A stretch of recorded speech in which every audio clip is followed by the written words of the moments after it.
Camilla,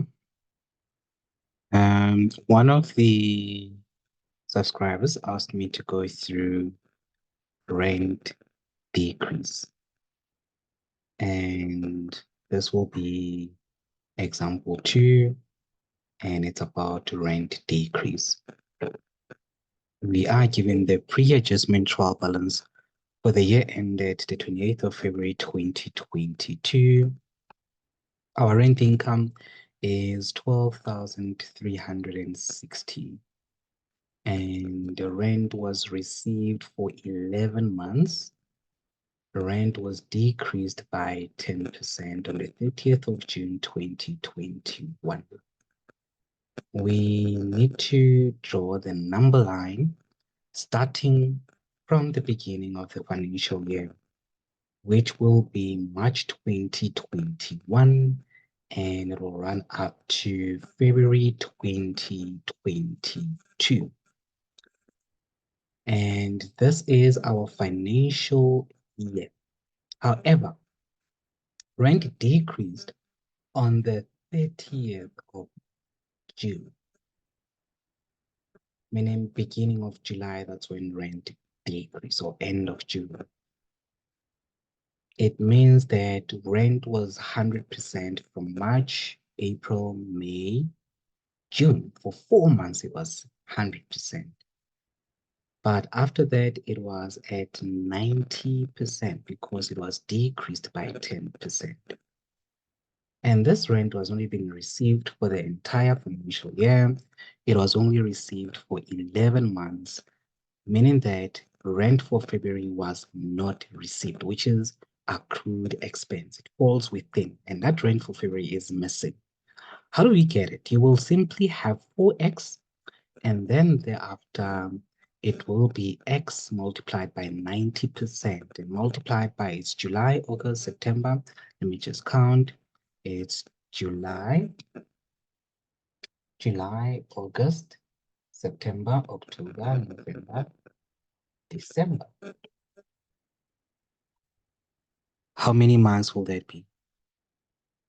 Let's count this. July, August, September, October, November, December, January, right?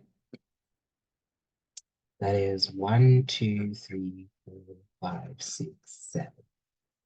So it was 90% for 7 months. So it will be 7 times 90, and that should give you 12,360.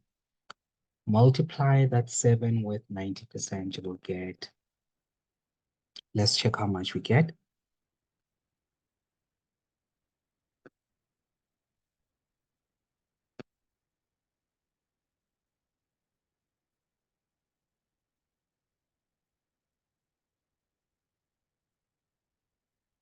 It's 7 times 90% equal sign, and that will give you 6.3, and then you add it with 4x plus 6.3, that will give you 10.3.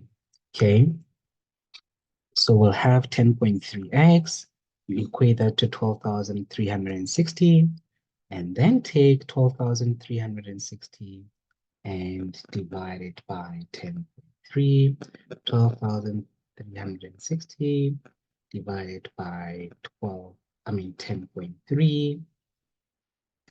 It'll give us the value of x, which is before the decrease.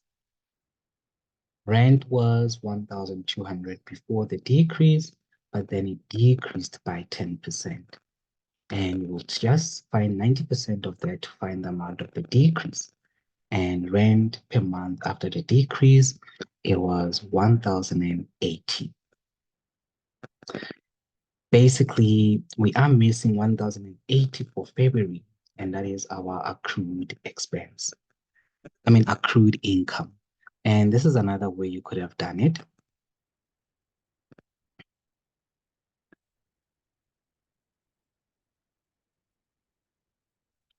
We will basically debit accrued income, which is an asset, and credit rent income, which is income.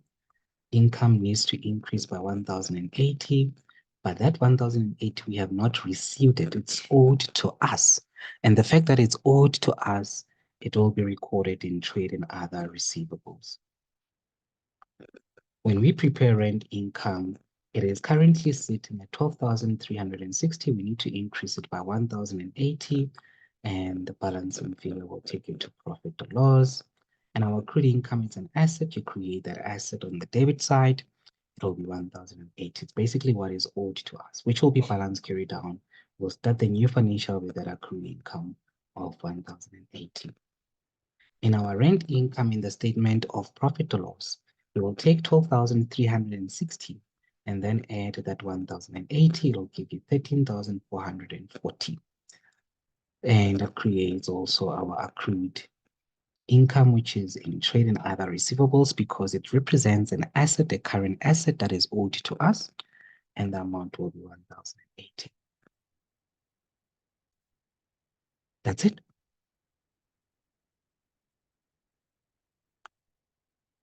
Try this one out.